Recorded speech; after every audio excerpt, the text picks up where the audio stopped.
panel que tiene como título Funciones fiduciarias para frenar el fraude y la corrupción hacia la obtención de valor por dinero, Value for Money. Mi nombre es José Resc, soy especialista senior en gestión financiera para el Banco Mundial y coordino las funciones de gestión financiera para Centroamérica. Y es un privilegio hoy tener este panel con nosotros.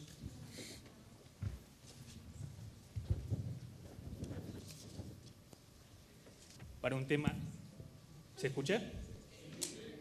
Para un tema tan importante como este. La inversión pública, entendida como la utilización del dinero recaudado o generado por el Estado, para reinvertirlo luego en beneficios dirigidos a la población que atiende, se materializa en obras, infraestructura, servicios, entre otros, cuya última finalidad es el mejoramiento de la calidad de vida en general. Una de las funciones fundamentales de la administración pública es adquirir, comprar, suplir estos bienes y servicios de manera oportuna, de manera costo eficiente y con la calidad esperada. Y esto nos enfrenta con distintos desafíos y riesgos, entre ellos la corrupción. Nuestro panel, durante la próxima hora y media, va a examinar el rol de la función fiduciaria en la provisión de estos bienes y servicios, buscando la maximización del beneficio, del beneficio del uso de los recursos mientras se enfrenta el riesgo de la corrupción y la pérdida de la confianza del público en general. Entonces, sin más, voy a presentar al panel que nos acompaña hoy. Catalina Demitschuk, de la Iniciativa Latinoamericana por los Datos Abiertos, Open Contracting Partnership, OCP. Es politóloga por el TEC de Monterrey, con estudios en la Universidad de California, Berkeley, y Sciences Po de Francia. Catalina trabajó en el Instituto de Administración Pública de la Escuela de Graduados de Administración Pública del TEC de Monterrey, en el área de transparencia y rendición de cuentas de la organización Alcalde Cómo Vamos y en el Instituto de Planeación Urbana de San Pedro, Nuevo León, México, llevando a cabo proyectos de colaboración entre gobierno y sociedad civil. Antes de unirse al equipo de Hilda, durante los últimos 2 años fue parte de Codeando México, donde coordinó el equipo Innovación Cívica, llevando a cabo varios proyectos de innovación cívica, innovación abierta y gobierno abierto, con gobiernos de los 3 niveles y organizaciones de la sociedad civil. Catalina ha sido ponente en temas relacionados a innovación cívica y apertura gubernamental, además de participar en proyectos de investigación en el tema. Le pido un aplauso para Catalina. Muchas gracias. Nos acompaña también Magister Tomás Pochevny, especialista en sistemas de información y análisis de datos, con grado en ciencias de la computación y maestría en sistemas de software, sistemas de bases de datos, ¿verdad? Actualmente trabaja en la Universidad de Cambridge como gerente senior de extracción de datos y como científico de datos en DATLab de la República Checa en el proyecto DigiWist, proyecto de investigación que recolecta, y en realidad sabemos que esto no es fácil, a veces recupera y hasta resucita los datos de compras públicas con el fin de mejorar la eficiencia del gasto público a lo largo de Europa. Tomás ha colaborado en varios proyectos de publicación de datos de compras públicas, transparencia y validación. Ha sido responsable de control de calidad de datos de la metodología Sindex para calificar las buenas prácticas de compras de autoridades públicas. Esta calificación de los ministerios y municipalidades es publicado en la República Checa con gran interés de los medios de comunicación y la sociedad civil. Les pido un fuerte aplauso para Tomás.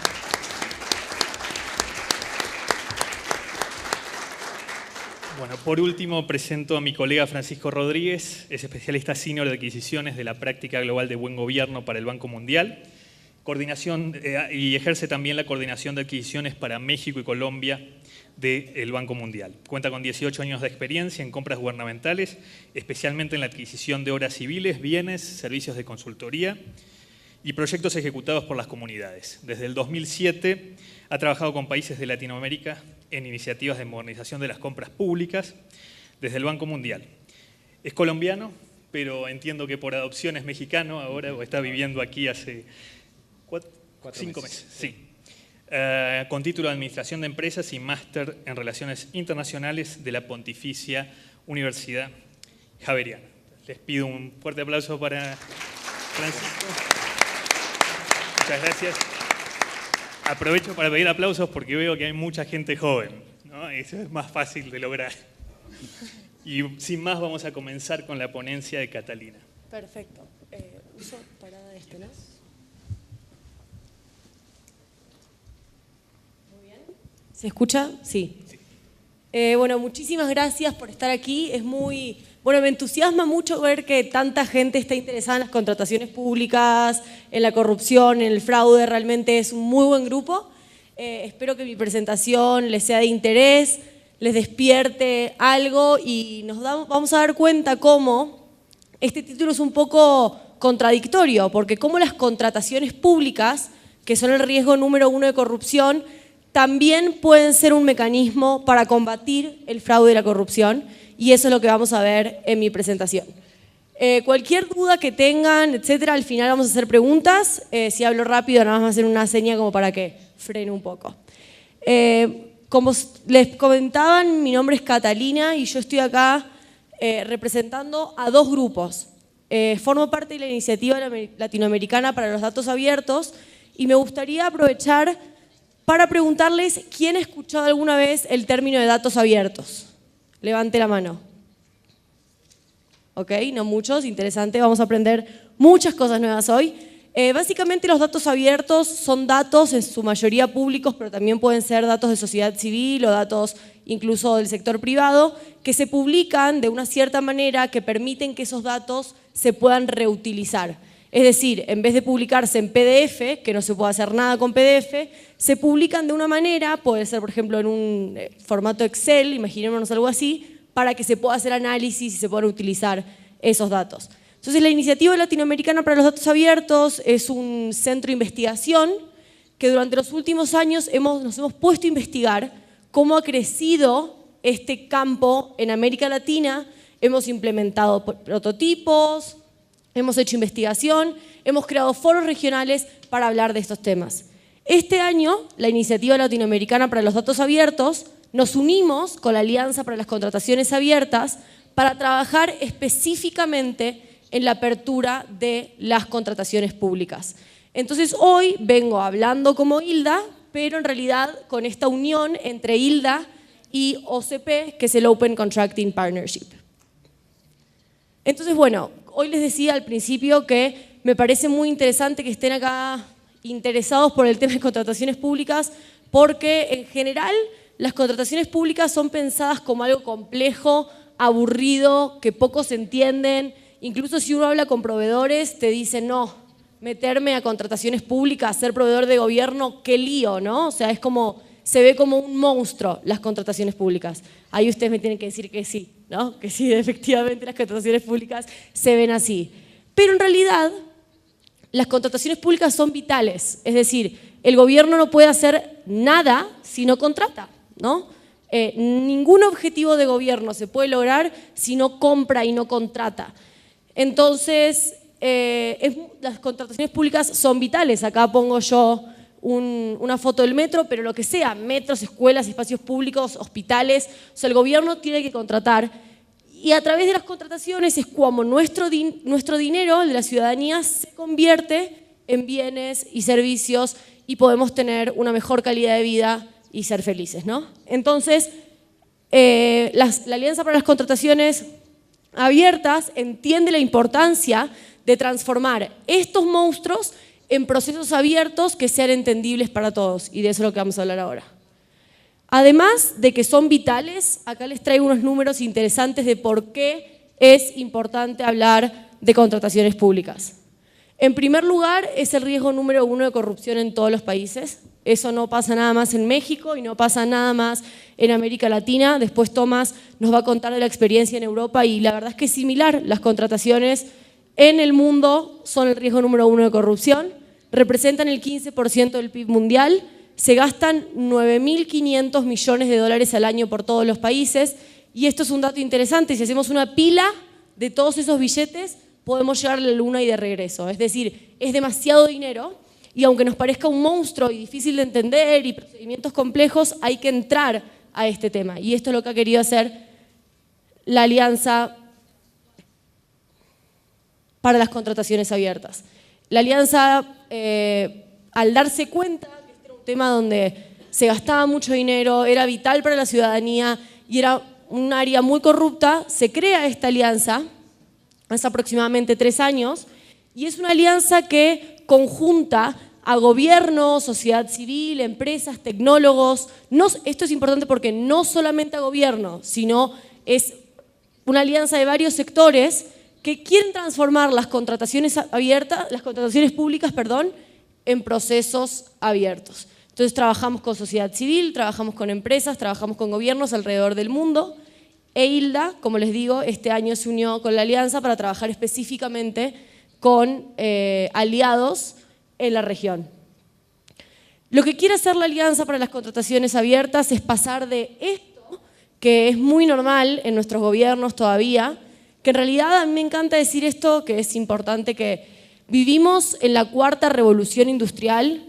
Nuestro mundo se está digitalizando a pasos exponenciales y de manera inevitable, y tener ahora mercados públicos basados en papel es muy precario. O sea, todo está digitalizado y todavía muchas áreas del gobierno en temas de contrataciones públicas tenemos esto. Digo, esto es una caricatura, ¿verdad? No significa que esté así, pero sí es verdad que todavía hay muchos mercados que se basan en papel. Entonces, la Alianza para las Contrataciones Públicas quiere transformar esto a algo que se vea un poco más así. Este es el portal de contratos abiertos de la Ciudad de México. Podría mostrar como podría mostrar otros ejemplos alrededor del mundo, pero aquí lo importante es cómo transformamos esos papeles en datos que permitan acciones, ¿sí? Y acá quiero hablar de un tema importante que se mencionó en un panel anterior. No es que publicar los datos ya te salva la corrupción, ¿sí? No quiero aclarar eso. No es que si el papel dice que hay, no sé, hay una compra corrupta, ahora lo publico en datos abiertos o accesibles y ya no hay corrupción. No. Lo que sí significa es que datos presentados de esta manera y publicados de esta manera sirven no solamente para que el gobierno, sino también para quienes monitorean las compras públicas se den cuenta que las cosas están sucediendo mal. Entonces, la Alianza para las Contrataciones Abiertas quiere pasar a acciones, datos que permitan mejorar los procesos de contrataciones públicas. Si yo hago esto en vez de esto, claramente ahora hay muchos más ojos que están viendo los procesos de contrataciones públicas. Y si hay más ojos, se puede detectar más fácil cuando hay cosas que están sucediendo mal. Entonces, bueno, ¿qué hacemos y cómo lo hacemos, ¿no? Porque suena en el discurso muy lindo, que padre, pero se imaginan que el proceso es bastante complicado, y para eso está la Alianza para las Contrataciones Abiertas. Entonces, lo primero que hacemos es trabajamos con nuestros aliados para asegurarnos que los datos e información pueda ser utilizada. Vuelvo al tema, publicar datos por publicar datos no nos sirve de nada. Hacer una ley de que los datos van a estar abiertos no nos sirve de nada. Los datos tienen que ser utilizados y por ende tienen que ser también amigables para el usuario, es decir, el usuario tiene que entender los datos que se están publicando. Entonces, para esto, y esta es la parte más técnica de la presentación, no hace falta que lo entiendan, digamos, a profundidad, pero para que se den una idea, nosotros hemos creado un estándar de datos para las contrataciones abiertas. ¿Qué significa un estándar? Vamos a desglosar, ¿qué significa este estándar? Vamos a desglosar los diferentes elementos que tiene. Por un lado, tiene Open Contracting. Open Contracting significa contrataciones abiertas y lo que significa es ese proceso cerrado de compra donde están los papeles allá en una esquina, abrirlo a que más ojos lo puedan ver y observar. Incluso más ojos también al interior de los gobiernos, porque muchas veces pasa que hay diferentes agencias gubernamentales que ni siquiera saben dentro del mismo gobierno en qué está gastando su compañero, cómo está gastando, a qué proveedor le está comprando. Hay veces que hay una agencia, una dependencia, la que sea, que compra papel higiénico y hay otra dependencia que está en el pasillo de enfrente, en la oficina de enfrente y compra papel higiénico 45% más caro, ¿no? Entonces, ¿cómo hacemos que este proceso de contratación sea abierto? Por otra parte, tenemos el tema de Open Data, que como les decía, son datos que se abran para que puedan ser reutilizados.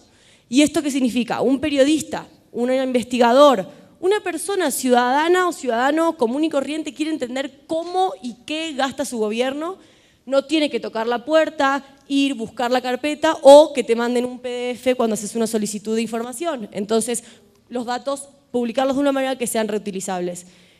Y por último, esta parte de data estándar. Básicamente, creamos un estándar, digamos como de calidad, podría decirse, donde nosotros decimos qué y por qué y cómo se tiene que publicar sobre las contrataciones abiertas. Entonces, básicamente, el estándar indica cómo publicar la información, qué publicar, enfocándose en lo que los usuarios necesitan, y tiene información sobre todo el proceso de compra, desde la planeación hasta la implementación. Y esto es muy importante. Cuando pensamos en contrataciones públicas, pensamos solamente en la adjudicación del contrato, pero el tema, la corrupción o el fraude o la ineficiencia, no hace falta que nada más por corrupción, los errores suceden en otras etapas también de los procesos de contrataciones. ¿Cómo planeaste el presupuesto? ¿Lo que planeaste es efectivamente lo que se implementó? O muchas veces también se adjudica para construir una carretera y esa carretera nunca se implementó. Entonces el estándar es básicamente cómo se ve, yo se los podría mostrar como un Excel donde tiene diferentes campos de las diferentes etapas del proceso de contratación y con información que tenés que ir llenando, ¿no? Entonces, eso es el estándar de las contrataciones abiertas. Una vez que la información está abierta y publicada con este estándar, o sea, ¿cómo es el proceso? Levanta la mano un gobierno en la región, en cualquier parte del mundo y nos dice, queremos hacer las contrataciones abiertas. Primero que nada le decimos por qué. ¿Qué es lo que querés lograr? Entonces, una vez que detecta el por qué, empieza el proceso de implementar el estándar, que el estándar también a veces se modifica. Si querés lograr eficiencia, si querés combatir la corrupción, hay ciertos campos extras que se tienen que ir llenando. Bueno, una vez que la información está abierta y publicada, lo que hacemos es empoderamos a gobiernos, sociedad civil y empresas para que utilicen la información, la analicen y propongan mejoras. Otra vez, utilizar el estándar por utilizar el estándar y publicar los datos no nos sirve de nada. Lo que queremos hacer es crear más canales de retroalimentación para no solo quejarnos, sino proponer con base en evidencia. Y eso es lo importante de abrir los datos, la evidencia. Dejar de decir nuestro gobierno es corrupto a decir acá hubo un error en esta compra, en esta etapa, porque pasó esto, ¿no? Hoy tenemos a más de 30 países y ciudades trabajando en contrataciones abiertas alrededor del mundo y acá les voy a mostrar unos ejemplos. El primero, como ya les había mencionado una foto, es el portal de contrataciones abiertas de la Ciudad de México. Llevan un año trabajando en esto y se han abierto 148 contratos que equivalen a más de 13 millones de dólares. Hoy pongo 8.8 millones, pero en realidad todas las personas que lo quieran ver podemos saber cómo, qué y por qué gasta nuestro gobierno y es la primera ciudad alrededor del mundo en publicar datos sobre todo el proceso de contratación. Si no conocen esto, les recomiendo que saliendo de esta plática lo vean. La verdad está impresionante. Pueden saber cómo gastan las agencias, a qué proveedores, qué porcentaje del gasto público se va a ciertos proveedores, a ciertos rubros. Está muy bueno. Contrataciones abiertas de la Ciudad de México. El segundo es Ucrania y este es como uno de los champions en el tema, uno de los líderes a nivel mundial del tema. Lo interesante es que la plataforma la empezó construyendo sociedad civil y luego sociedad civil se acercó con gobierno y les dijo hay que hacer esto porque está impresionante. El punto es que digitalizaron todas las transacciones y decisiones de un proceso de compra se hacen online y además están todos los datos abiertos. Hasta el momento se han ahorrado 1.5 millones de dólares. En los primeros 12 meses se abrieron 46.000 licitaciones y además el número de empresas participantes pasó de 2 a 3 en promedio. Un mercado más abierto es un mercado más competitivo y un mercado más competitivo es un mercado menos corrupto. Y acá tengo dos datos que me gustaría más mencionarles. Es en las licitaciones que participan más de 3 proveedores en Ucrania reflejaron un 20% de ahorro. Porque claro, antes estaba tan oscuro todo el sistema de compras que nadie ni siquiera se querían meter. Los proveedores no le querían meter al gobierno porque era un nido de corrupción. Ahora que el lema de Ucrania es todos vemos todo, se ha visto un crecimiento impresionante de pymes que le venden al gobierno. Porque vos te metés a ProZorro y podés ver desde que se planeó el dinero hasta que se implementó, conocés todo el proceso de compra y te da confianza para entrar a la jugada. Entonces, 3 proveedores, 20% de ahorro. Y un dato que a mí me parece espectacular, la gente en Ucrania empezó a entender el valor de estos datos. En el 2015, en Google, había 680 búsquedas de datos de contrataciones, o sea, que alguien buscaba algo de una contratación, 680 en un año, en el 2015. En un mes, en 2015. Y en el 2017, en febrero, 191.000 búsquedas de los datos. Es decir, la gente ahora ya sabe y se le hace muy fácil buscar qué, por qué y cómo está gastando su gobierno. Y por último, tenemos a Nigeria. Nigeria, este sí es un proyecto que empezó de sociedad civil, Budeshi. Convencieron, ya creado el sistema, convencieron al gobierno que creara su propio sistema y está basado en la arquitectura de lo que planteó sociedad civil. Y acá lo interesante es, unieron todos los datos de contratación con los de implementación. Entonces empezaron a hacer investigaciones de campo, es decir, wow, acá hay un contrato que dice que se acaba de hacer una escuela. Iban a la escuela y comprobaban si estaba hecho o no. De las 40 instalaciones que visitaron en los primeros meses, solamente 18 estaban activas. Es decir, se habían hecho contratos millonarios para construir un hospital y ese hospital nunca se había construido. Entonces, de los 40 solo 18 y esas 18 obviamente en muchos casos le faltaban muchos detalles que sí estaban en los contratos. Y estos son nada más comentarles esfuerzos de sociedad civil que me parece muy interesante mencionar. El primero es Testigo Social de Transparencia Mexicana, está buenísimo, básicamente con los datos del aeropuerto por ahora, del nuevo aeropuerto de la Ciudad de México. Lo que hacen, por ejemplo, acá es, te sacan una gráfica de qué tipo de adquisición está comprando el gobierno. Nos damos cuenta que la mayoría de las adquisiciones son con contrataciones, con adjudicaciones directas en muchos casos. Y torre de control, todos los datos, toda la información, todos los detalles de los proveedores del nuevo aeropuerto de la Ciudad de México. Ambos, si no los conocen, se los recomiendo demasiado. Lo más interesante de todo esto es que estos esfuerzos pueden replicarse alrededor del mundo. Somos, dentro del Open Contracting Partnership, tenemos un servicio de Help Desk. Yo coordino el Help Desk para América Latina y básicamente damos soporte gratuito técnico a todas las organizaciones de la sociedad civil, empresas o gobiernos que quieran empezar a hacer contrataciones abiertas. Nosotros queremos que más gente implemente el estándar y que más gente abra sus procesos de contratación. Entonces, repito, me estoy vendiendo. Es un servicio totalmente gratuito y bueno, lo interesante es eso, ¿no? Cómo replicar esto alrededor del mundo. El estándar se creó para que pueda ser implementado en cualquier ciudad, estado o país alrededor del planeta. Entonces, bueno, para finalizar, las recomendaciones que nosotros hacemos desde la Alianza para las Contrataciones Abiertas son estas y es la conclusión a la que quiero llegar. Podríamos hablar de muchísimos más ejemplos alrededor del mundo, podríamos hablar de también muchos impactos que han tenido diferentes publicadores. Yo les recomiendo que entren a la página, es decir, en Google ponen Open Contracting Partnership y están estudiadas y documentadas todas las historias de éxito que han tenido los gobiernos alrededor del mundo por hacer sus procesos de contrataciones abiertas. Y ahí también importante un tema, no es, y esto yo quiero insistir en el tema, aquí hay alguien de gobierno, que viene de parte de gobierno. Ok, perfecto. No es abrir las contrataciones abiertas solamente para que haya más ojos viendo y para que políticamente implementar temas de rendición de cuentas y transparencia, sino también para un tema de eficiencia interno. Cuando nosotros ordenamos los datos, entendemos cómo y por qué estamos gastando, incrementa muchísimo la eficiencia interna adentro de los gobiernos. Es decir, esto no es nada más, gobierno sos malo, publica tus datos para que sociedad civil los pueda ver. No se trata de eso. Se trata de ordenar los datos de una manera en que todos y todas los podamos analizar y proponer mejoras. Entonces, bueno, las recomendaciones, el primero es hagamos los mecanismos de contrataciones públicas abiertos por default. Y esto que significa es, obviamente hay datos sensibles que no se pueden abrir, de datos personales, compras de seguridad, etcétera.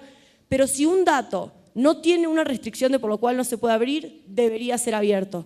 Y acá veo que hay poca gente de gobierno, pero sí hay gente de academia, sociedad civil, es hacer incidencia para que nuestros gobiernos abran esos datos, porque esos datos nosotros los pagamos. O sea, nosotros con nuestros impuestos generamos esos datos. Entonces, esos datos son de todos y todas, no tienen por qué tenerlos el gobierno. Si lo piensan así, es que es así. O sea, nosotros con nuestros impuestos pagamos a la gente que trabaja esos datos, a la gente que documenta esos datos, y esos datos son también nuestros, entonces tenemos que impulsar que sean abiertos por default. Obviamente, aprender de las buenas prácticas internacionales, y ahí, hablando un poco, por ejemplo, en el caso de Nigeria y Ucrania, son iniciativas que empezaron desde sociedad civil y se las llevaron al gobierno. Con un prototipo, mira, esto funcionaría así, te daría este impacto, implementémoslo. Por último, bueno, tercero, obviamente crear canales de retroalimentación y de colaboración, y eso es lo que te permite los datos. O sea, en vez de un académico, un investigador, un periodista o alguien de sociedad civil peleándose con el gobierno de sé que esa compra fue corrupta, es mucho mejor llegar con datos, con evidencia y decir, me doy cuenta que acá esto lo hiciste mal, que acá esto no está bien, acá esto no cuadra. Entonces, abrir estos canales de retroalimentación, claramente a través de datos lo podemos hacer. Y por último, enfoquémonos más en el comportamiento que en las reglas, y esto a mí me parece fundamental. Bueno, de hecho en México tenemos el sistema, bueno, yo soy argentina, pero llevo 2 años viviendo en México, entonces por eso digo nosotros en México. Tenemos el Sistema Nacional Anticorrupción, hay un montón de leyes anticorrupción, en toda la región está lleno de leyes anticorrupción, incluso leyes de transparencia, de abrir datos, etc. Y claramente hay un avance en materia de corrupción, pero todavía seguimos rezagados en el tema. Entonces aquí, en el tema de enfocarnos más en el comportamiento que en las reglas hay cosas que podemos cambiar en nuestro gobierno sin modificar las leyes. Y por otra parte, no solamente castigar a quien es corrupto, sino también cómo premiamos, incentivamos a quien quiere innovar dentro del gobierno. O sea, ¿qué pasa si hoy algún funcionario levanta la mano y te dice yo quiero hacer contrataciones abiertas? No hay ninguna ley que le dé un premio a esa persona por innovar. Entonces, bueno, aprovechando que aquí hay gente de sociedad civil y de academia, es cómo llevamos estos esfuerzos e intentamos innovar dentro del gobierno. Hay cosas que ya existen, el estándar funciona, está alrededor del mundo. Muchas veces tratamos de hacer incidencias legales, que no estoy diciendo que esté mal, es buenísimo hacer leyes, de hecho las leyes rigen nuestros estados y así debe ser. Pero empecemos y atrevámonos a hacer cambios innovadores, aprendiendo de otras partes del mundo, sin necesidad de empezar primero con la ley. Eso es todo, les dejo aquí, este es el correo del helpdesk, cualquier duda que tengan, si tienen ganas de empezar con este hermoso viaje de las contrataciones abiertas, estamos listos para escucharlos. Muchas gracias.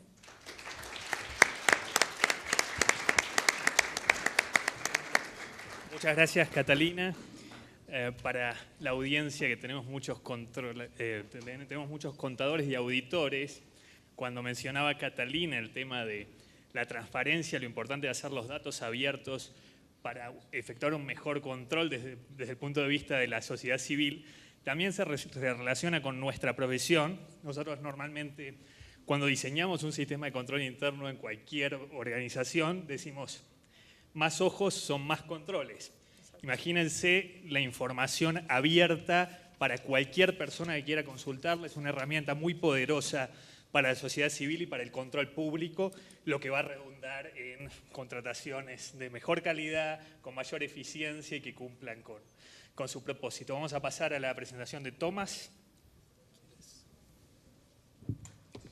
Va a ser en inglés.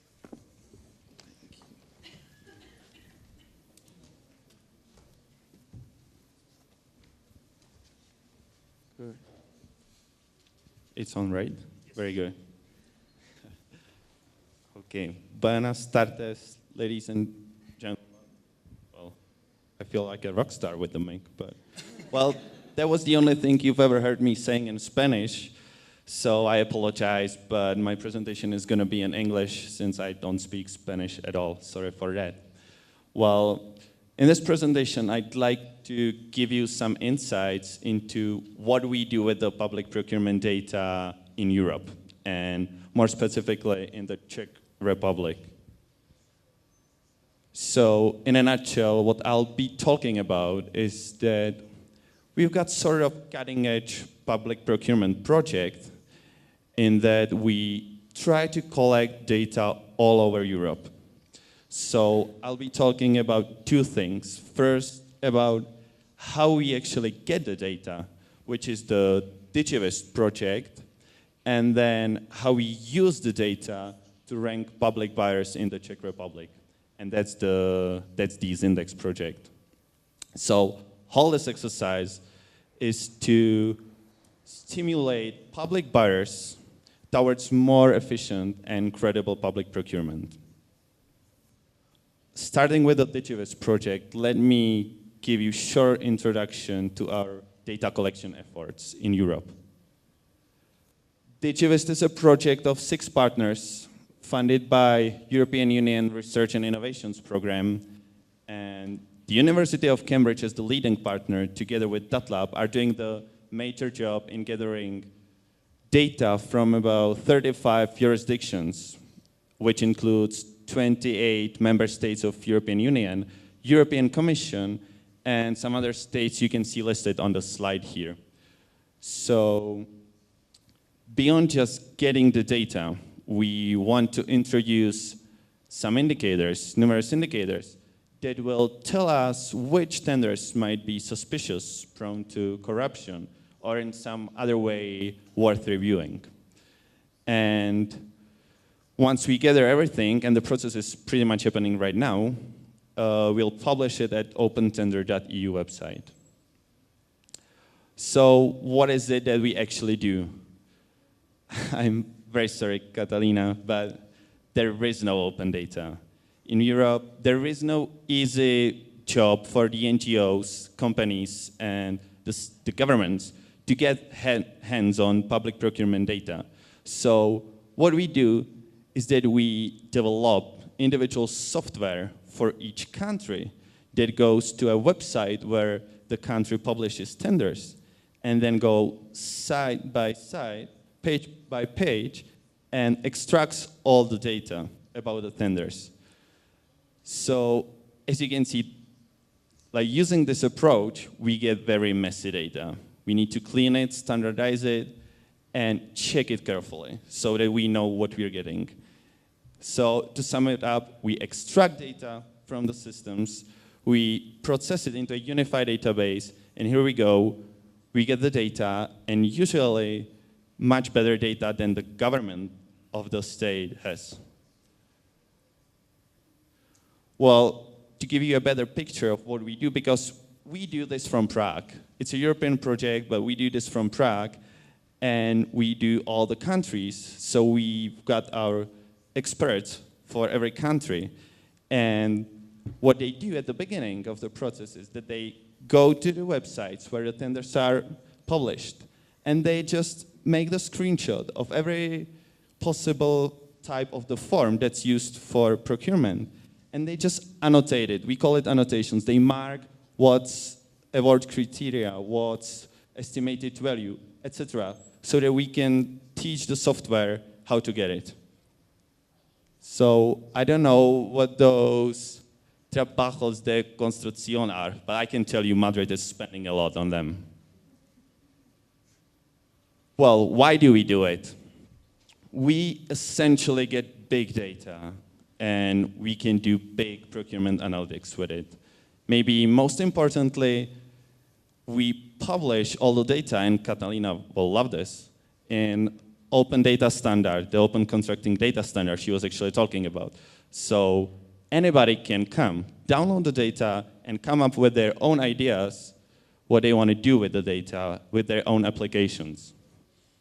What we aim to do with the data is that we build a set of connected portals where the citizens of each country can go and then look at the tenders that were published in their country and see what's going on. Well, I know there's some portals like that, but actually our company runs 2 in the Czech Republic and in Slovakia. But in most European countries, there's no such portal at all. So another beneficial output from the Digivest project. And I'd also like to mention the indicators again, because we want to compute these indicators that will tell you something more about the tender, not just the data itself, but it will tell you maybe how is it comparable to another tender, if it's any better or worse than other tender you're looking at. So that was probably just a brief overview of the European DigiVis project. You can go to digivis.eu for more information if you'd like to, and I've already mentioned the opentender.eu, which is now in private beta but will be launched in October. And worth mentioning definitely is the europem.eu website, one of the very first outputs of the DigiVis project, which is the result of excessive legislative mapping, which was actually done before we started to working with the data. So we knew what we can and cannot do and if the data is comparable across the states. So that's probably about the European public procurement and DigiVis project. And now to the core of my presentation, project that has been at the beginning of DigiVis as an inspiration and also might benefit from it and use it. And that's Zindex, rating of public buyers in the Czech Republic that goes a little bit beyond just getting the data and computing indicators. So I'll start with the motivation. How did we get to the idea of benchmarking public buyers? Why do we do it? I think this bar chart visualizes it pretty clearly. This is the share of tenders that were awarded without any competition or bidding. You simply choose the company and give the money to them. That's it. And as you can see, Czech Republic is the leader. Almost every 7th tender in the Czech Republic is awarded directly. So we in the Czech Republic love direct awards. It's no trouble, no complications. You can just give it to your friend's company without any worries, and that's it. Well, the bad thing is that it costs a lot of money. And so we started criticizing the buyers. But their answer is, hey, so what? The law allows us to do that. We're not violating the law. We can do it. So what you're talking about? And unfortunately, this is true. The law allows buyers to do many things, but they're simply missing the mindset for spending the money more efficiently. They don't feel the pressure, they don't feel the need to. So they're spending according to the law, but that's all that matters. Nothing else. So from the point of view of the previous statistics, there's nothing wrong with the Czech Republic. Well, we don't compete that much, but so what, is it wrong? Well, we say yes, it is wrong. And the question is, do they know, do the buyers know that it's wrong? Here is an example of a ranking of 2 major cities in the Czech Republic. Prague, which is the capital, and another major city of Karlovy Vary. And as you can see, Prague uses direct awards in almost 30% of their tenders. And compared to Karlovy Vary, which is 0.2, there's apparently something different, right? Do you think they know in Prague that they're overusing it? Not at all. They don't have a clue. Looking at the other indicators here, Prague loses in every single one. So not surprised that we ranked Prague as the last one. Well, these are just individual things that add up to our ratings. So I'll get back to the whole Zindex and maybe rephrase the idea of Zindex a little bit. So there's a wide range of what you can do as a buyer from the perspective of law. And within this field, there's many so-called good best practice and some that are not that good. OECD, European Commission, Transparency International, all these institutions recommend, for instance, using open tenders as much as possible compared to direct awards. Similarly, they advise the buyers on using longer bid deadlines, so more companies may join the tender, etc., etc. So there's many recommendations that you can, but don't have to, as a buyer, follow. And we decided, let's measure those. Let's measure how the buyers operate within this broad range given by the law. So here, to give you more insight into the methodology behind Zindex, we take all the data we can, identify tenders over a 3-year time span, and compute 11 indicators. We've done that for state offices, we've done that for municipalities, for state-owned enterprises, and again, this year we are re-ranking the state offices. Maybe even more importantly for us, the ranking is sort of feedback to the buyers. Well, we're not just doing benchmarking for a broad public. In fact, our ranking is way too detailed for that. So the tiny details are much more meant to be feedback, a message to the buyers, so that they know what they might have done wrong, and so they know where they can improve, and then that there is another, say, city that's doing it much better. So this should be a valuable feedback for the buyers, and we're giving it to them in advance before we actually publish the rating and send it to media and send it to public, so they can comment, prepare answers, and basically feel more comfortable with us ranking them. So in the Czech Republic, we frankly go much further than procurement data. We collect data from about 10 data sources, which include business registry, core decisions, maintain our own political party donors database, etc., etc.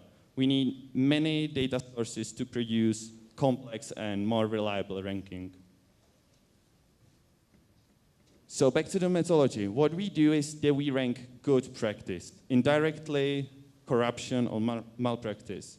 And we do it by computing 11 indicators that cover 3 basic areas and concepts: openness, competition, and transparency.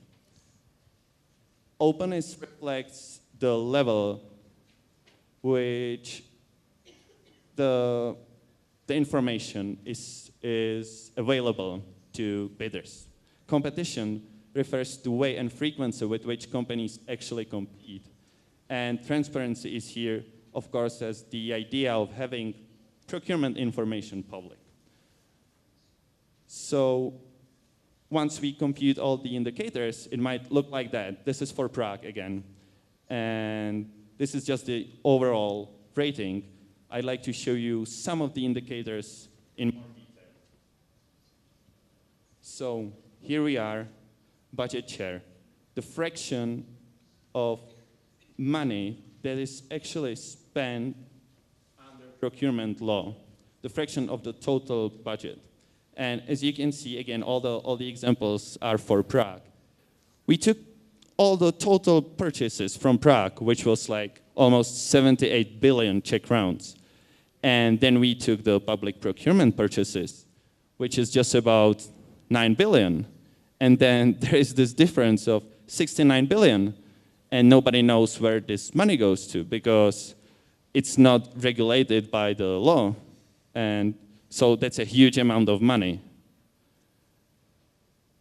Another indicator can be using pro-competitive tools. In other words, fostering the competition by using available tools such as electronic auctions, extended deadlines for bid submissions, etc. So here you can see Prague is doing pretty well, not that bad, but another indicator that's very useful in our rating. And the last example I'd like to show is the level of competition. The level of competition in tenders, we compete this indicator differently for every area because 5 bids might be pretty much in IT tenders, while it's pretty usual in construction works. And here you can see the competition in Prague is almost none. Like most of the tenders, they have just one bid. There's just one bidder, no competition at all. So after doing a couple of ratings, we needed to step back a little bit and analyze what we've got. To give you a glimpse of our statistics, we found out that about 66% of the purchases is spent somewhere else than through public procurement. That's a lot of money. 50% of issued tenders are either canceled or modified. This is a huge problem for the suppliers, because imagine you're a supplier and there's a 50% chance that your bid will not even be seen by anyone because the tender will be canceled. So you're doing the work for nothing and you're spending the money for nothing because you don't have any chance to win. So the buyers are issuing, canceling, and then they're surprised that there's nobody bidding for it. Well, I wouldn't either. And 30% of political party donors in the Czech Republic are actually public procurement suppliers. Well, again, enormous space here for the conflict of interest. And we never know if there hasn't been some serious corruption, political corruption, that has led to the tender.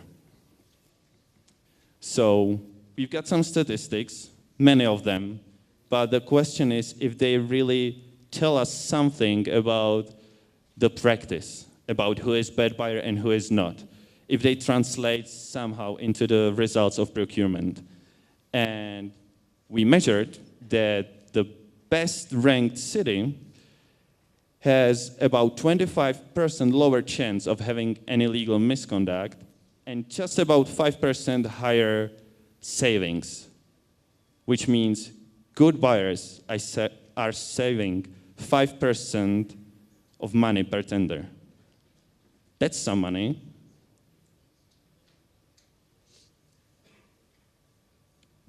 Good. So we've been doing Zindex for about 6 years, I guess, and our obvious goal was to improve the way that public procurement is conducted in the Czech Republic. Have we succeeded? Partly. I'd say partly. Where we have succeeded measurably is the data publication quality. By telling individual buyers you're doing this and that wrong, they were able to fix it pretty quickly, and this was our first win. The second win was that there is a progress, and there are some individual institutions who improved in their practice. We've been talking to the good guys and bad guys, and some of them actually took our rating as a quality feedback, stopped for a while, and started to being more open, more attractive for the bidders, and hopefully saving some money. So we can see some practical improvements by individual institutions. However, if there is systematic improvement, that's tough to say. And having some quantitative background, I'd say we don't know. We don't know. But there are some lessons we've learned. We've learned that you need both. You need media coverage in the sense of you need it for naming and shaming the bad guys. You need a stick. But you also need a candy.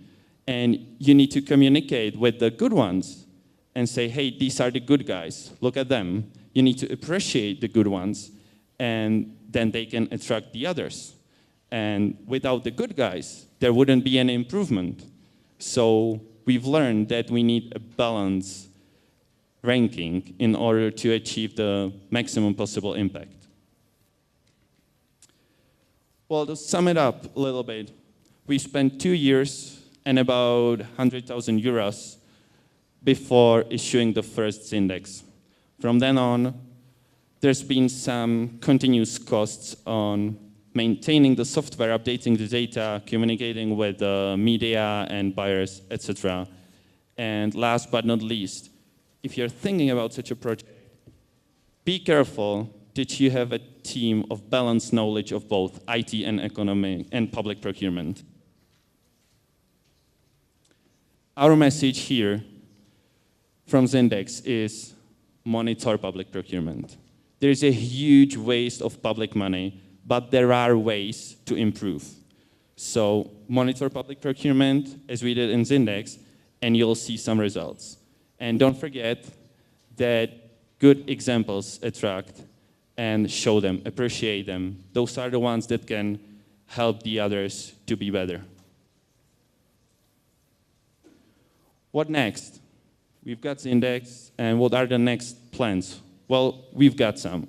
We want to get even bigger data. We've got some infrastructure, we've got experience, we've got software architecture for getting the data, cleaning it, processing.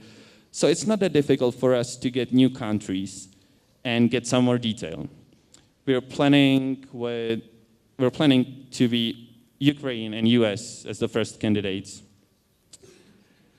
Once you get the data, you can provide even more analytics, and we want to do more and more analytics provided to public, both public and private sector.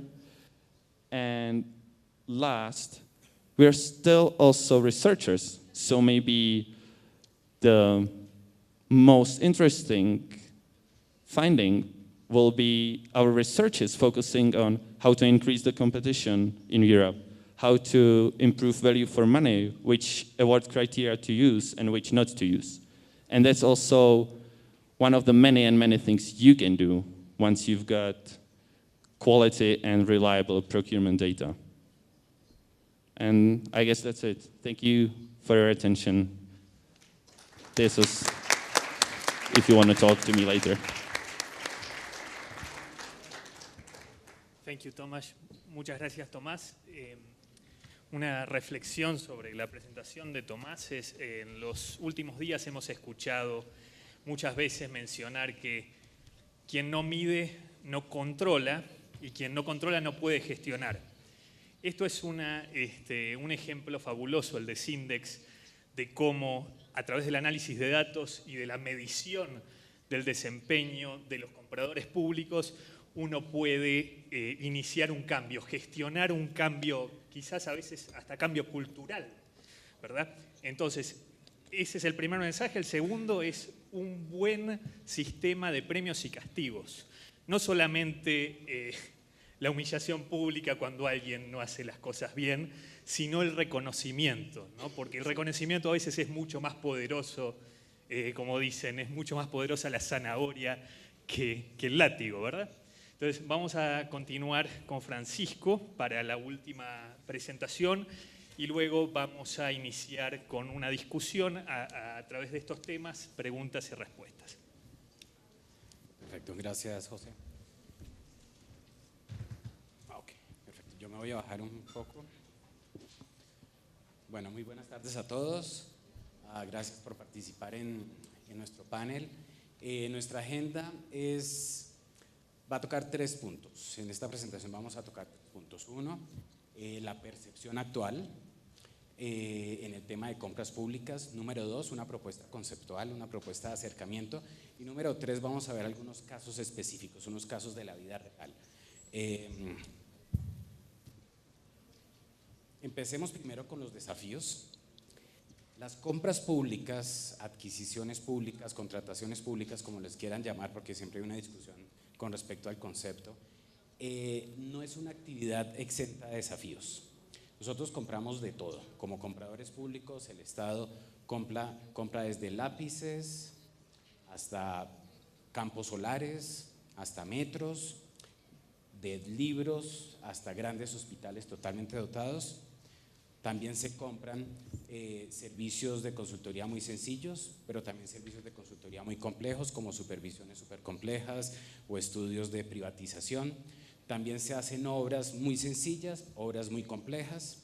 Hay una gran dimensión de cosas, de bienes y de servicios que adquiere el país.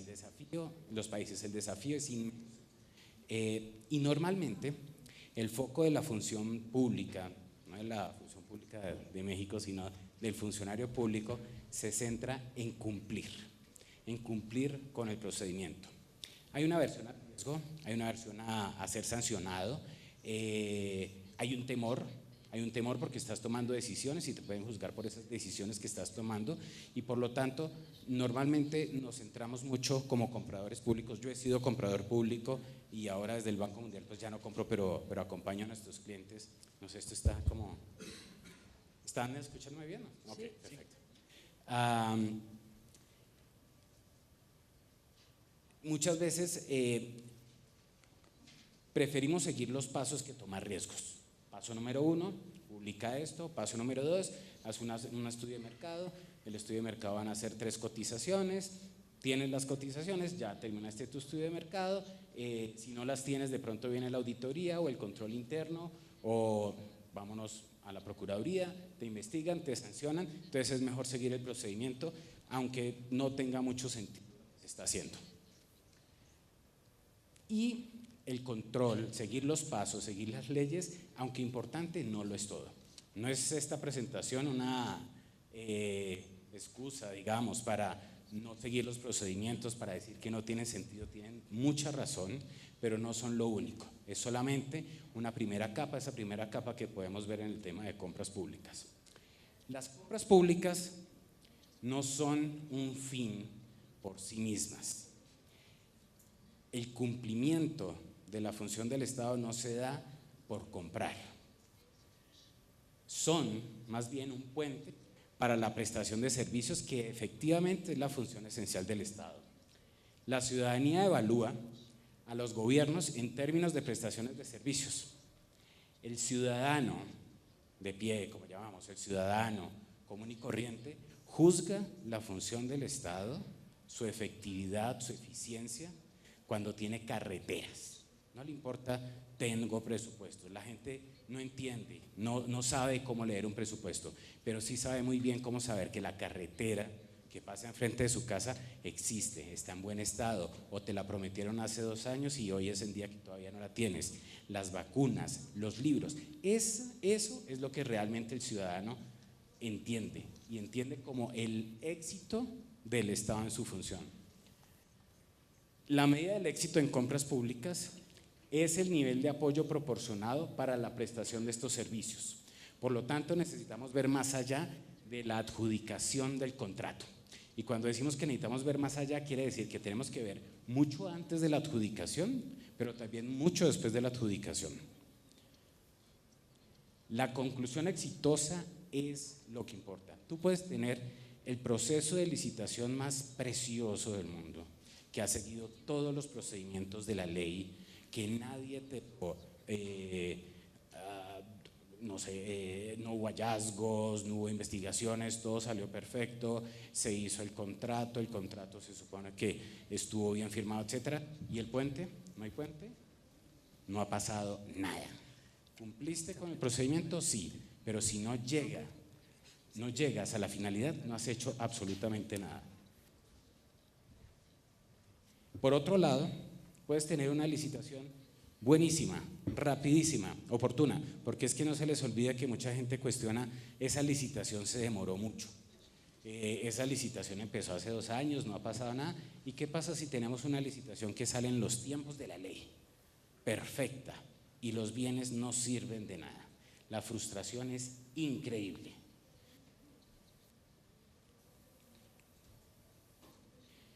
Los medicamentos, y esto es algo que a mí me ha pasado y que lo he visto, los medicamentos tienen que llegar en el momento en que se necesitan. Las vacunas, por ejemplo, que se utilizan para enfermedades tropicales, tienen que llegar antes de las olas de calor, no pueden llegar después. Algo muy típico acá, las vacunas para el flu, para la gripa estacionaria, tienen que llegar en el momento antes de que llegue el virus. De lo contrario no sirve absolutamente nada. Los libros tienen que llegar al principio del año escolar, y yo he visto casos en que los libros llegan a la mitad del año escolar, y es triste, no digamos vergonzoso solamente, es triste ver a niños sin libros, ver a niños sin pupitres, ver a niños sin computador. Las compras públicas, por otro lado, son multidimensionales, en términos de intereses, en términos de actores. Los resultados principales, y ahora vamos a hacer una mezcla entre los resultados y los actores, los resultados principales mínimos buscados por cualquier sistema de compras públicas se pueden resumir en estos 5. Oportunidad, que estén las cosas a tiempo; costo eficiente; calidad; transparencia y sistemas justos. Y hay muchos actores públicos y privados que están vinculados en las actividades de contratación pública, de adquisiciones públicas.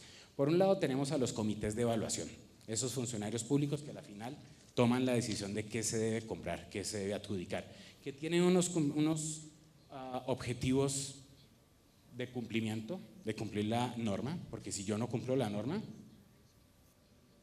y costo-eficiencia. Las entidades de control, cumplimiento, costo-eficiencia, pero transparencia. No quiere decir que a los miembros del comité de evaluación la transparencia no les importa, lo que les importa es cumplirla, pero su objetivo principal no es la transparencia por sí misma. Equipos de primera línea, equipos técnicos, las áreas usuarias, llamémoslas también, lo que buscan es calidad y oportuna entrega. A ellos no les importa el cumplimiento. Yo lo que necesito es que mis libros estén, lo que necesito es que mi hospital esté, lo que necesito es que mi planta esté construida dentro del periodo que yo dije como compromiso político o de gestión que lo iba a tener en tal momento. Por otro lado tenemos los licitantes que buscan un sistema justo y transparente. Y por último, los directores de las agencias, que lo primordial para ellos es la oportuna entrega. Ahora, ¿cómo podemos llegar a la cima del desempeño? Habiendo cumplido con el marco legal y regulatorio, porque nunca podemos olvidar el marco legal y regulatorio, habiendo cumplido con la capacidad de las instituciones y la capacidad de las personas. ¿Cómo llegamos al desempeño? Y esta es la segunda parte de la presentación. Las soluciones. El Banco Mundial ha desarrollado una metodología que lo que busca es analizar datos para el proceso de toma de decisiones. De acá es muy importante mencionar la iniciativa de datos abiertos con su estándar, porque en un mundo ideal, si nosotros tuviéramos toda la información del estándar, tendríamos la capacidad de hacer unos análisis increíbles, porque la información, como muy bien lo dijo Catalina, no es solamente para que sea pública, es ¿y ahora qué hacemos con la información? Y lo que se puede hacer con la información es lo que les explicó Tomás. Lo que hacen ellos es buscar la información para identificar prácticas que pueden ser fraudulentas y o corruptas, colusión, corrupción, fraude, etcétera, y luego de identificarlas, tomar decisiones. Lo que nosotros tenemos es una metodología, lo que hemos desarrollado es una metodología en donde, con toda la información que se puede obtener, acompañamos el proceso de toma de decisiones. No se olviden, y es algo que vamos a ver más adelante, la multidimensionalidad de las compras públicas y de los intereses. Hay mucha data disponible. Los sistemas públicos de los países tienen muchísima información. Aquí tenemos Compranet con una increíble base de datos. En Colombia tenemos en SECOP, en Perú tenemos el SEACE. Cada país tiene su base de datos increíble de compras públicas, pero también tenemos otras bases de datos de privados, cámaras de comercio, registros de compradores, registros de vendedores, tenemos la información presupuestal, la información financiera, la información de tesorería. Hay muchísima información. ¿Quién la analiza y quién la utiliza para tomar decisiones? Ahí sí tenemos muy pocos casos en los que realmente se analiza y hace parte del proceso de toma de decisiones. ¿Cómo podemos transformar datos en ideas? Teniendo en cuenta nuestros 5 resultados principales de los sistemas de compras públicas, el banco ha desarrollado una metodología que se basa en el modelo del Strategic Sourcing. No sé si alguno de ustedes ha tenido contacto con esta metodología. Es una metodología del sector privado que utiliza el sector privado. ¿Alguien la ha utilizado? ¿Tienen conocimiento? Perfecto. Vamos a hacer una cortísima descripción de qué es de cuál es la metodología, de cuál es la propuesta metodológica que nosotros tenemos. Primero, son 7 pasos. El Strategic Sourcing tiene 7 pasos, pero nosotros hemos combinado uno de ellos y solamente tenemos 6. El primer paso es el análisis de gastos, es saber qué se compra y cómo se compra.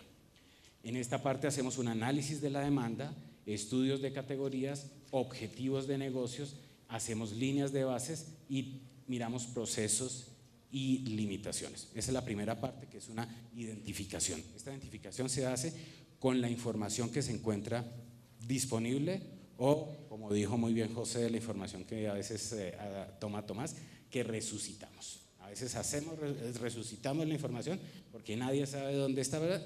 Y la hacemos aparecer a través de toda la parte técnica. Es experto haciendo esto. Nosotros tenemos también a nuestros expertos que buscan en las bases de datos cómo extraer información útil para el proceso de análisis y de toma de decisiones. Luego analizamos mercados. Hacemos análisis de ofertas y mercados y análisis de mercado de proveedores. Y es que existe siempre un temor en acercarme al privado cuando soy público, porque hay una percepción que eso es corrupción. Mientras que en otros países, en otras jurisdicciones, hay un trabajo en equipo, por llamarlo de alguna manera, con el privado.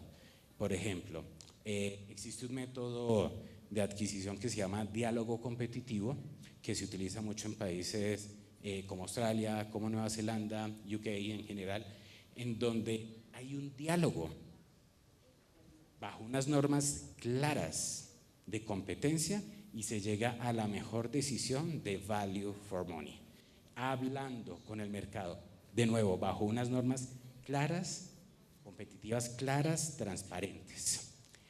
Ese es un método, pero más allá de eso, lo que quiero llamar la atención es que hay que conocer el mercado. Muchas veces se empieza por decir, el valor de este contrato es tanto, por lo tanto debemos hacer una licitación. Fin de la historia.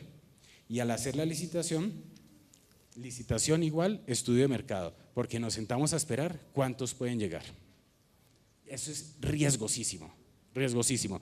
Una pregunta rapidísima y levantan la mano. ¿Qué creen que es mejor, una licitación con una oferta o con 43? Los que piensen que es mejor con una, levanten la mano. Una sola oferta. ¿Con 43? Vamos a hablar más adelante de la multidimensionalidad. ¿Listo? Siguiente. Desarrollo de estrategias. Matriz de posición de categorías, estrategias de compras y planos de suministros. Esto, la estrategia típica que se utiliza, y aquí vamos a hacer un mea culpa, por decirlo de alguna manera. Siempre hemos pensado desde la función pública, desde la administración pública, mejor para no confundirnos institucionalmente, desde la administración pública, que la solución siempre es licitación. La solución siempre es licitación. Y nos olvidamos de hay un tablero, no sé si ustedes lo conocen, el tablero de Kearney, que es como un tablero de ajedrez. Creo que tiene 64 posibles soluciones. Entre de ellas hay una que se llama licitación.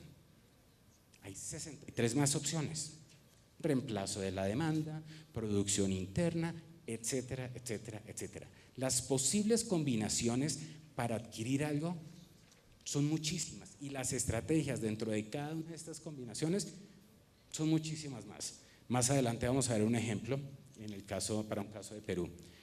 Luego tenemos un programa de comunicación, monitoreo de interesados, manejo de cambios, selección de proveedores. Este es el momento en que efectivamente se licita, o hay una solicitud de propuestas, o hay una selección de proveedores, o se hace un plan de gestión del contrato cuando es internamente, o es un tipo de acercamiento diferente al de licitación. Y por último tenemos la implementación, plan de acción, seguimiento de resultados, evaluación de proveedores, integración de proveedores y desarrollo de proveedores, que es, no nos olvidemos, la función de compras del Estado, de adquisiciones del Estado, no termina con la adjudicación, termina con la entrega del servicio, con la entrega de los bienes, con la entrega de lo que está esperando la ciudadanía. Entonces, vámonos a los casos. la tercera parte de nuestra presentación. Este es un análisis que acabamos de terminar este año fiscal nuestro, que terminó ahorita en junio, que fue un trabajo conjunto y fue muy buen experimento.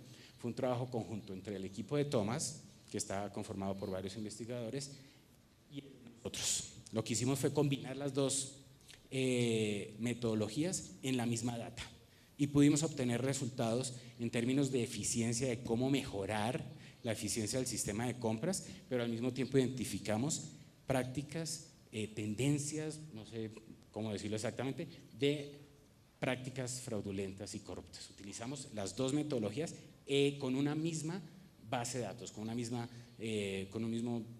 data.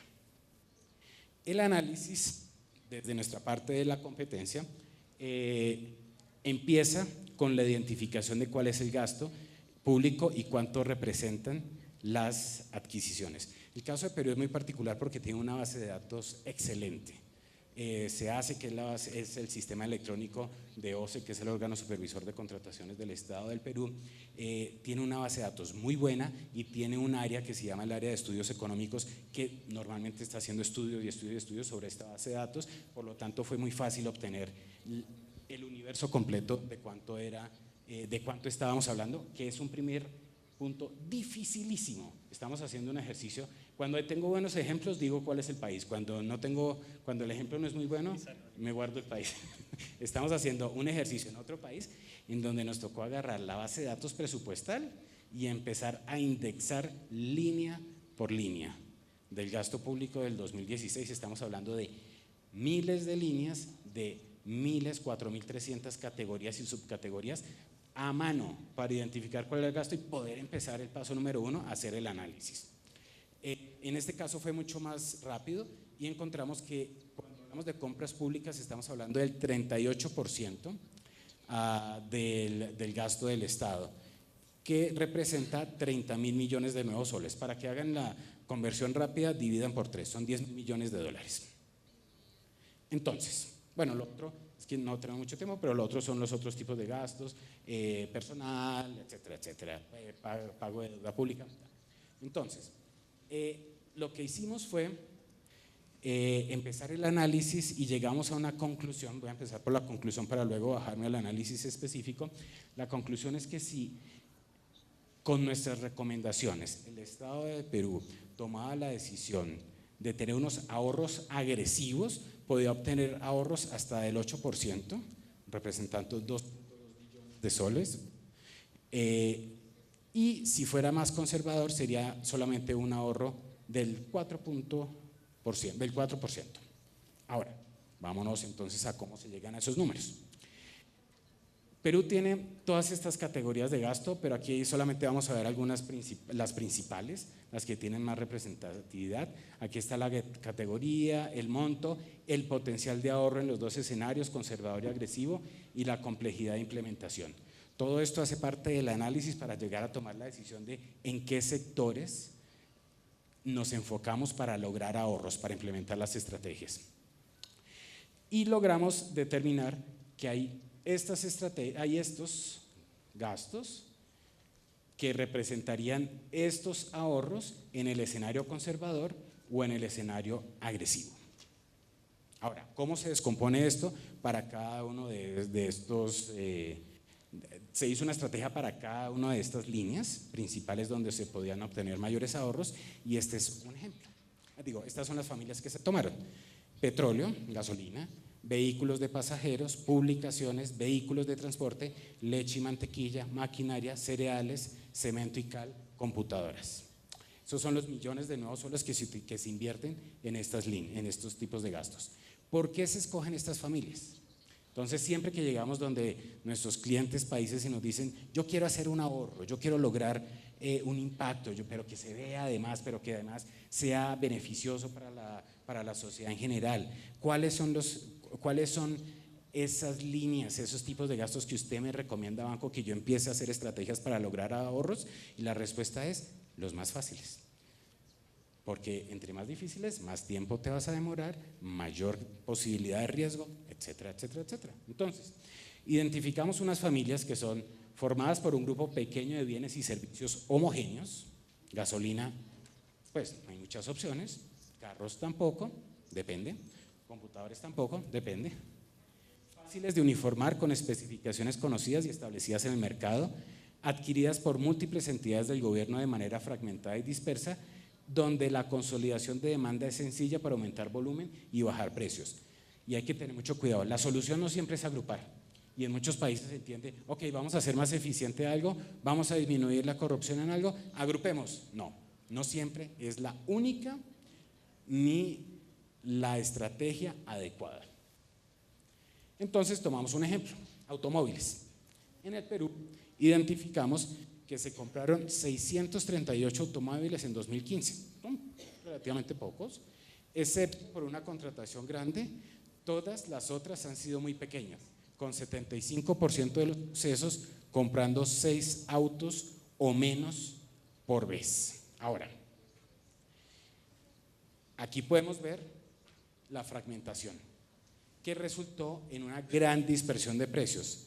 Pagos de precios pagados, casi 600% de diferencia por el mismo tipo de producto. Y no estamos hablando de nada, de algo muy complicado o extraño. Automóviles, ni siquiera pickups, automóviles, solamente automóviles.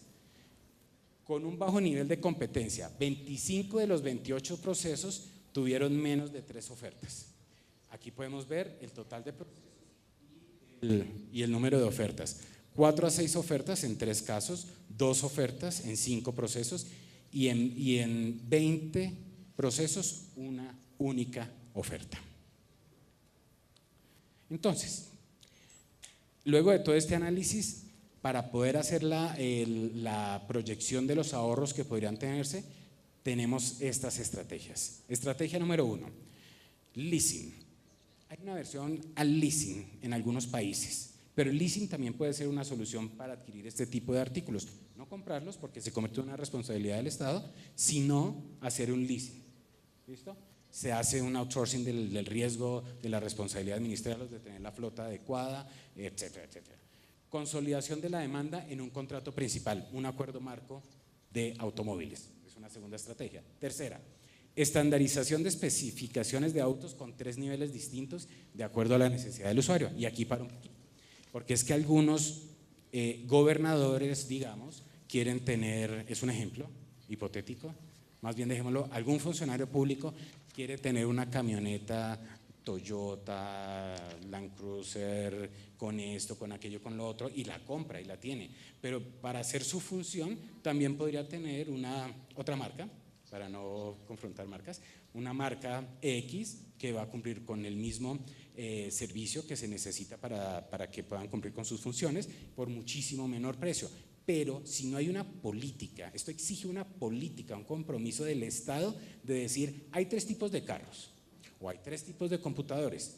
¿Cuál es tu función? No, mi función es esta. Perfecto, el carro que tú necesitas es este. No, pero es que yo lo quiero. No, tú necesitas es esto y se acabó. ¿Listo? Ese es otro tipo de estrategia, uniformizar, digamos, la demanda. Contratación a través de licitación abierta y pública es otra opción.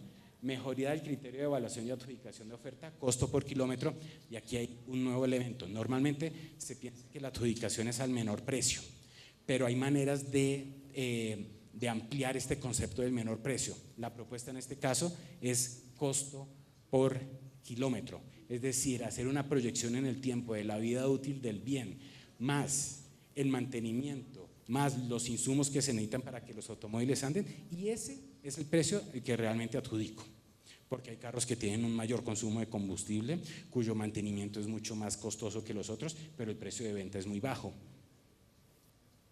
Invitación a fabricantes a hacer un mayor diálogo y restricción en la adquisición de nuevos autos. Otro ejemplo, en el estado de Bahía, Brasil, y aquí es donde vamos a empezar el tema de cómo se puede ver el tema también de la multidimensionalidad en el análisis de los datos. Ahorros, este es un caso en el estado de Bahía, Brasil, en donde las licitaciones con 6 o más ofertas para la construcción de carreteras producen ahorros que son estadísticamente significativos. ¿Se acuerdan cuando les hice la pregunta de cuál era el número 1 o 43, cuál era mejor? Pues no existe una respuesta fácil para este tipo de preguntas. Este es un caso en el que cuando se tenían más de 6 ofertas, se obtenían precios 14.1% más bajos, es decir, ese es el porcentaje de ahorro, más bajos del presupuesto estimado. Cuando se tenía entre 3 y 6 ofertas, 1.1%. Y cuando se tenían menos de 3 ofertas, era 4.6% más costoso. Estamos hablando de obras homogéneas. ¿Listo? Ahora, ahí no termina el análisis. La pregunta que nos hicimos es, ¿y por qué? ¿Cuándo ocurre eso? Y la respuesta, una de las respuestas que encontramos es que algo que determina el número de licitantes, de ofertantes, era el tamaño del contrato. ¿Por qué? Porque cuando el contrato era muy chico, no les interesaba a las empresas por fuera de lo local. Y cuando el contrato era muy grande, no tenían la capacidad. Entonces nos encontramos con un número mágico. Y el número mágico es que cuando las licitaciones estaban entre 10 millones y 50 millones, teníamos más de 6 licitantes. ¿Ok? Lo que quiere decir que en esos procesos licitatorios obtendríamos ahorros aproximados del 14%. Entonces estamos viendo la relación entre el tamaño del contrato, 1, 2, el número de participantes y 3, el potencial ahorro que tendríamos. Entonces una decisión que se puede tomar es, ¿para qué vamos a hacer contratos muy grandes si no estamos obteniendo ahorros? ¿Y por qué hacemos contratos chicos si tampoco obtenemos ahorro? Centrémonos en estos, pero eso tiene un riesgo y es la administración del contrato. Podemos hacer lotes de este tamaño, pero siempre teniendo una administración de contrato adecuada. Otro ejemplo, ¿cuánto dinero se puede ahorrar en una mejor compra pública? Una historia, este es en el estado de Amazonas, en donde encontramos que para el mismo ítem que se llama claritromicina de 500 miligramos, se estaban pagando estos precios, desde 1.8, un proveedor que lo tenía en 1.8 de reales, hasta 87.5. Y lo más increíble, este proveedor, Tapajós, le vendía al Estado a 87 y a 36. El mismo ítem, con un precio que tiene una diferencia del 143%. Algo ocurre, hay estrategias para evitar este tipo de cosas, como puede ser la agrupación. Este es un ejemplo, de nuevo, pensando en la multidimensionalidad. Aquí hablamos primero de una conclusión muy lógica: las licitaciones entre más grandes, más tiempo se demoran. ¿Listo? Entonces, lo que tenemos acá son los tiempos de las licitaciones por debajo de $1 millón y por encima de $1 millón, ¿sí? Este es un caso en Filipinas, creo. Sí, exactamente, este es Filipinas. Y en donde la evaluación duraba 27 días en los por debajo de $1 millón y 54 días en las licitaciones por encima de $1 millón. Y aquí se puede ver en diferentes montos cómo se va incrementando el número de días, que es muy importante cuando pensamos en el indicador, en el objetivo de oportunidad. Es obvio, ¿cierto? Entre más grande, ¿ok? Obvio a primera vista. Cuando entramos a ver más la data, nos encontramos que dependía del sector.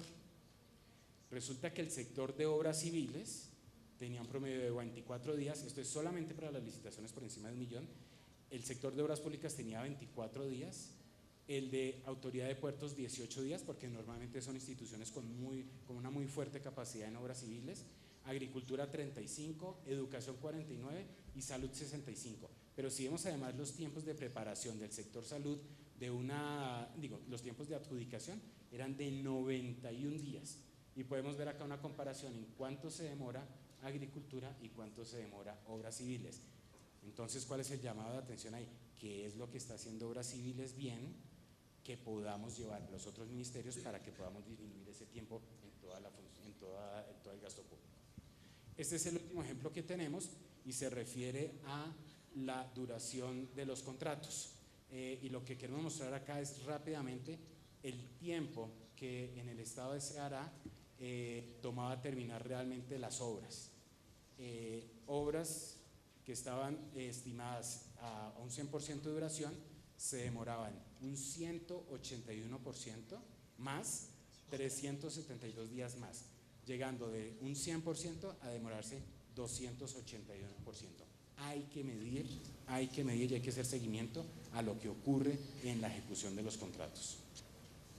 Por lo tanto, y como conclusión, perfecto, el mensaje que queremos dejar muy claro es que se identifican 5 áreas principales de resultados mínimos a los que debería aspirar cualquier gobierno, los cuales comprenden las múltiples metas a las que las compras públicas apuntan. La data vinculada con las compras públicas es muy heterogénea y demanda un cuidadoso análisis, como muy bien lo mencionó también Tomás, para llegar a la información procesable y útil en el proceso de toma de decisiones, y la medición del desempeño de las compras públicas debe incluir la ejecución contractual buscando el balance en los intereses de los diferentes involucrados. Muchísimas gracias.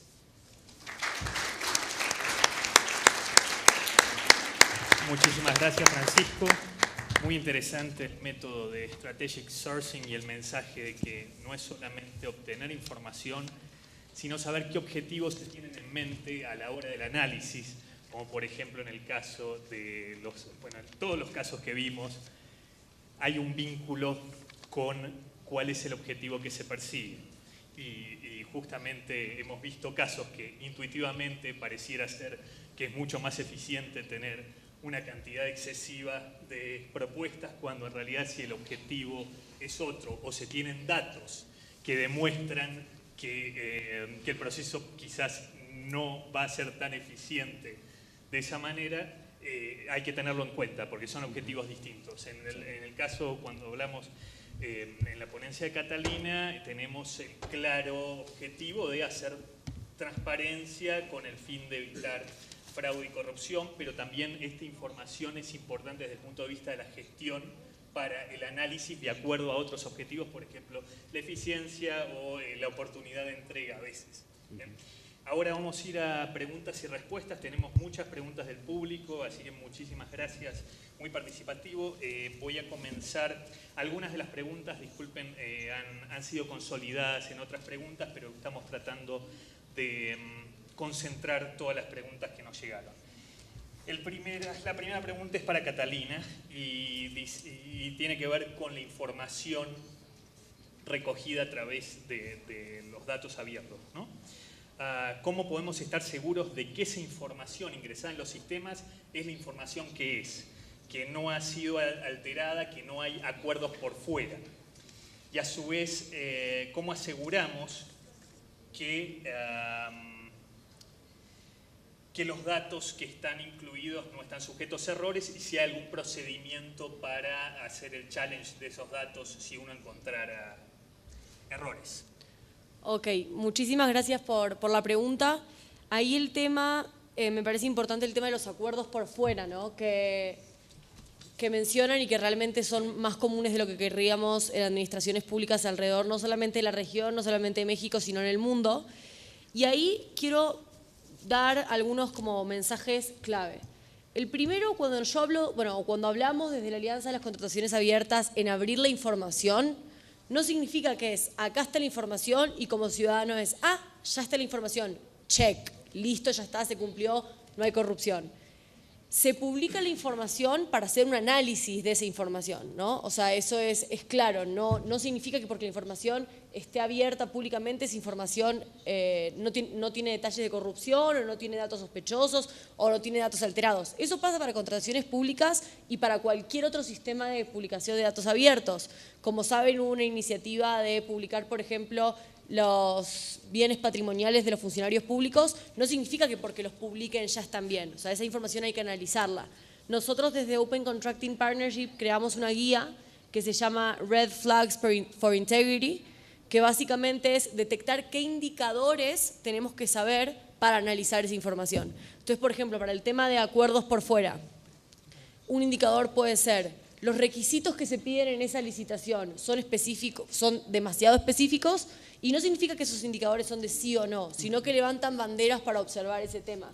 O sea, no significa que porque una licitación está publicada, significa que la licitación no está arreglada, ¿no? Entonces, ahí el tema, además de esta guía que nosotros creamos, que les digo, la pueden buscar en internet y le puedo implementar cualquier gobierno que esté utilizando o publicando con OCDS, o sea, con el estándar, es particularmente crear indicadores. Tomás también hablaba de que ellos crean indicadores específicos para analizar la información y encontrar lo que se quiere encontrar. Por ejemplo, un indicador puede ser ¿quiénes son los miembros de las únicas 2 empresas que están haciendo una oferta? Muchas veces el vicepresidente de una empresa que está mandando una oferta es el presidente de la otra empresa que están compitiendo. Entonces ahí te das cuenta que está arreglado. No porque el nombre esté puesto y publicado en el portal significa que no haya corrupción. Entonces ahí el tema es nuevamente el tema del análisis de los datos y la creación de indicadores específicos para detectar fraude, corrupción, comportamientos sospechosos. En otro panel, sobre el tema similar, alguien más hizo esta pregunta exactamente igual y había alguien de la OCDE y mencionó que lo importante de esto, además de la publicación de los datos, es la digitalización de los mercados. Todavía hay muchas licitaciones que se hacen, se publica en la Gaceta Oficial de un municipio, vas, compras las bases, no te las dan, no se entera nadie de la licitación. Entonces lo importante es que los mercados sean digitales, que si sos un proveedor puedas recibir una notificación de cuando hay una licitación sucediendo. Entonces eso, ese es el segundo punto. Y el tercer punto, también que contestaron en ese panel la directora de compras de Colombia, el tema de hablar con el mercado, y Francisco lo mencionaba, hablar con el mercado ordenadamente. Es decir, no es corrupción si uno llega con el mercado y dice, ¿qué te parecen estas últimas licitaciones que he hecho? Y el propio mercado te dice, esa licitación está arreglada. O sea, el mercado puede ofrecer más de lo que estás proponiendo en esa licitación. Entonces, bueno, esos son 3 puntos específicos: el tema de hablar con el mercado, digitalización del mercado, valga la redundancia, y el tema de los indicadores. Y esto quiero que sea un mensaje que quede claro: los datos por los datos no hacen nada. O sea, va a haber muchos gobiernos que publiquen datos y te digan, somos súper abiertos, súper transparentes, acá no hay corrupción. Eso no es verdadero. O sea, lo verdadero es cuando se hace análisis de esa información. Gracias, Catalina. Tenemos una pregunta para Tomás y es en relación al sistema Sindex. ¿Por qué este sistema no está aún vigente en México y cuáles son los principales obstáculos que se ven para implementarlo? Okay, thank you. I can see that some of you are getting a little bit tired, so I'll try to be brief. Well, that's a nice question, maybe more for Francisco or Catalina, but I'll try to answer a little bit. For such a complex rating, you need probably 4 main things. You need the data, you need the knowledge of the legal framework of that country, you need the methodology, how to rank them, and you need money, obviously. So we started in the Czech Republic, where we managed to get everything. But now we're focusing on Europe. We got the data, we know the legal framework because we have the partners, and we are sharing the methodology. The Sindex methodology is in English, shared on the website, so anybody can go and see it and get inspired. And we're getting money for that. We're talking to, actually, right now, PricewaterhouseCoopers in Luxembourg, and they seem interested to do this. They call it Procurement Risk Assessment Tool in Luxembourg. But besides that, it's very difficult for us to do it worldwide right now. We would need partners. We can do the data part if somebody asks us, but we don't know the legal framework of Mexico. So probably something like that. And which is the biggest obstacle? Well, it's definitely the data. I mean, you've got probably some open data now here in Mexico, but as long as you don't have all the data, you cannot do the rating, and it's not going to be that complex. So you really need all the data. That's why we've got more than 10 data systems in the Czech Republic. And that's why there's such an extensive project all around Europe. So the data, and right behind the data is money, of course. You need money. You need somebody who will pay for that. So thanks, Thomas.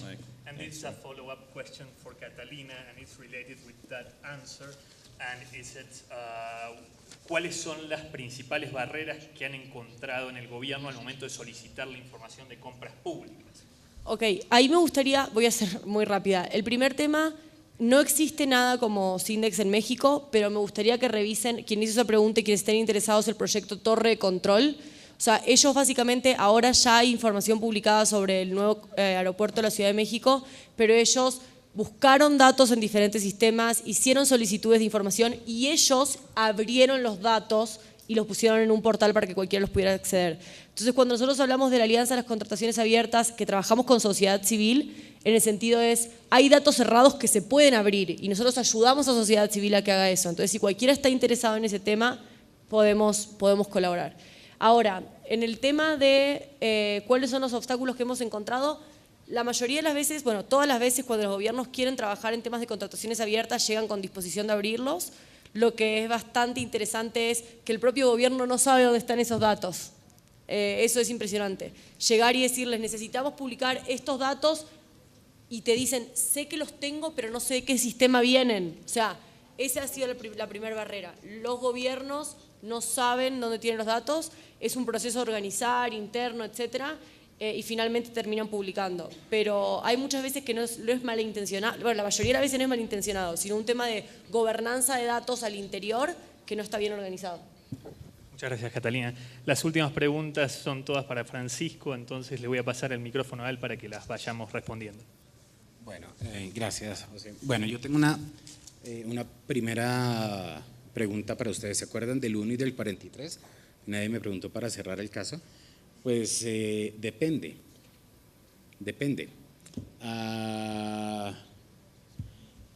Y depende del acercamiento, del análisis que yo haya logrado hacer del mercado. Hay muchas veces que solamente hay un proveedor que está en capacidad de darme lo que yo espero. Y en otros casos hay muchos, depende de lo que se está comprando y de las características del mercado. Un caso de la vida real, porque a mí me gusta hablar mucho de los casos de la vida real. Tuvimos un caso en un país, ya saben, no voy a mencionar el nombre, en donde tuvimos 43 licitantes. Suena muy bien, ¿cierto? Para una carretera suena mejor, ¿cierto? En un sector rural suena increíble. Y las 43 licitaciones, las 43 ofertas tenían el mismo precio. No un centavo por encima, no un centavo por abajo. Entonces viene Tomás de pronto y me dice, ahí hay corrupción. Probably. I mean, there is a huge possibility that there is corruption.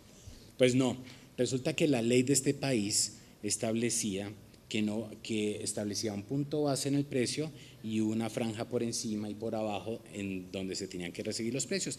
Y todos los precios estaban al 90% del valor estimado.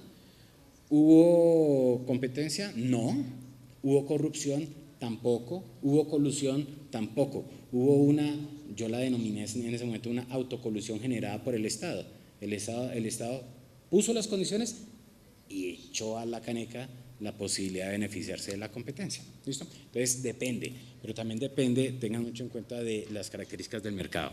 Hay una pregunta acá que dice, ¿cómo manejas situaciones adversas que puedan surgir durante el desarrollo del proyecto, pero estas situaciones no estaban contempladas en el contrato? No sé quién hizo esta pregunta, pero yo quisiera saber a qué se refiere. Sí, exacto. Un ejemplo. Sí.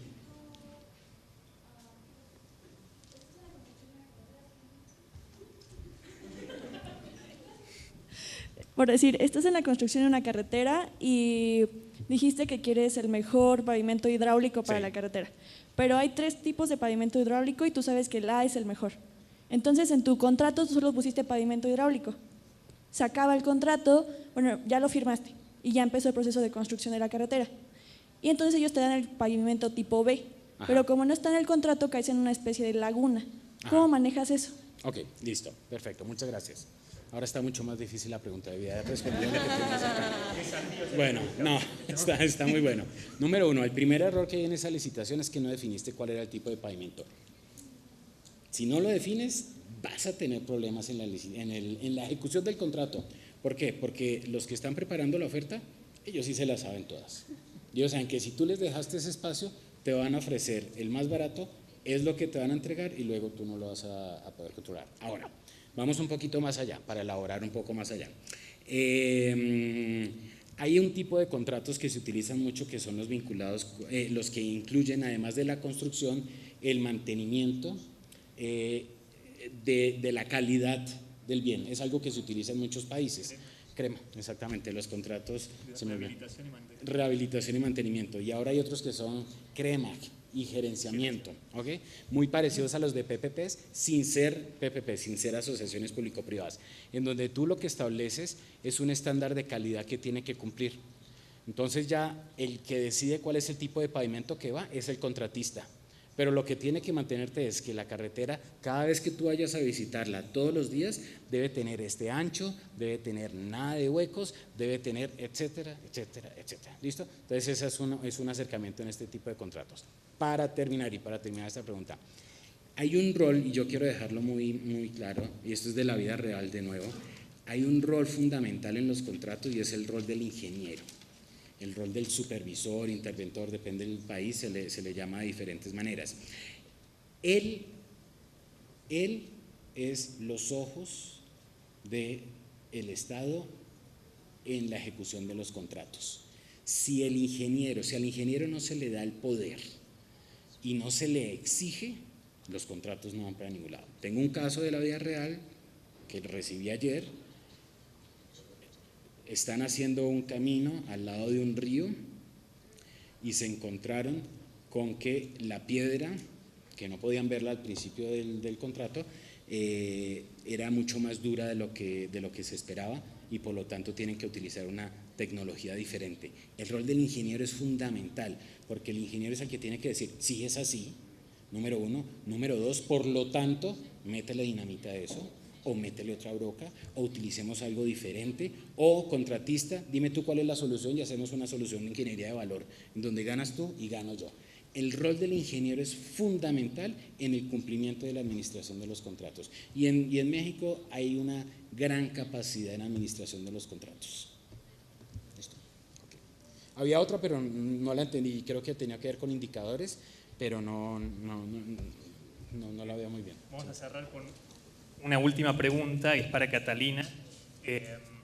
Nos consultan qué resultados ha tenido el sistema de Open Data en cuanto a la detección de fraudes y básicamente cómo ha apoyado a frenar fraudes. Perfecto. Ahí métanse de verdad a la página opencontracting.org.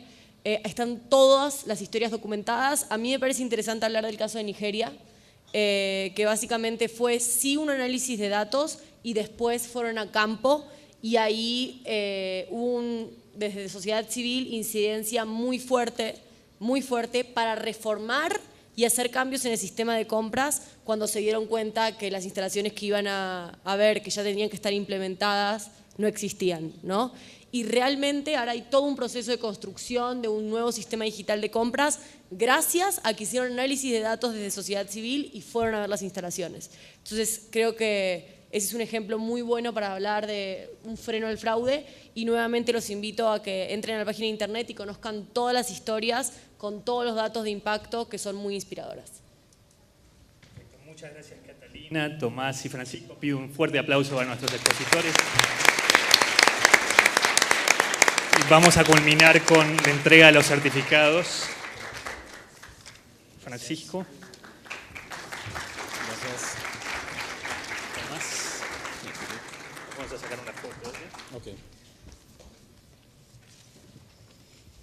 Catalina. Muchas gracias. Muchas gracias. Muchas gracias a todos.